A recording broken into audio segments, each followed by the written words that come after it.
Bo'pti, bo'ldi. Yoquvmi? Yoquvmi? Bo'ldi.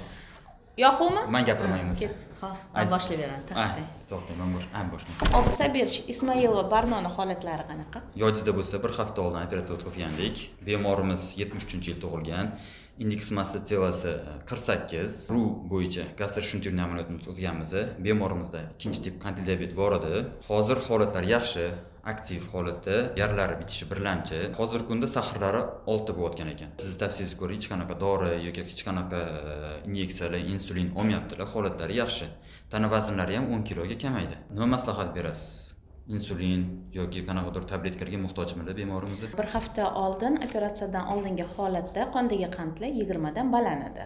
Chunki bemorimiz ovqat mahsulotlarini, shirinliklarni juda ko'p qabul qilganlari hisobiga. Hozirgi kunda umuman ovqat yemayapsidan faqat suyuqlik bilan cheklanib turilibdi. Qachondan ovqat yeyishga ruxsat bermoqchisiz?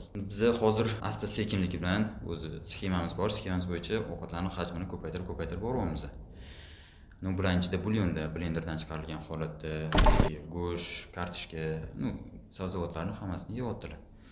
Bemorni vaznlari 130 kiloga yaqinligini hisobga olib, hozirgi kunda yaxshi vazn yo'qotayotganliklari va parhezda bo'lganlari uchun hozir insulin ham, tabletka vositalari ham mumkin emas. Bemor sekin-sekin ovqatlanishni boshlaganlarida ular har hafta kelib, murojaat qilib, konsultatsiyadan o'tib turadilar.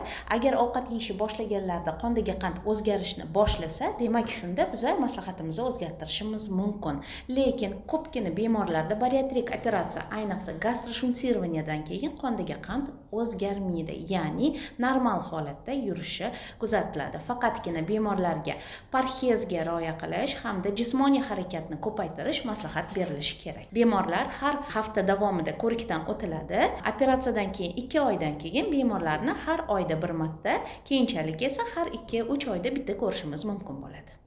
Rahmat aziz Bahrom. Sog' bo'ling, Obid Sabirich.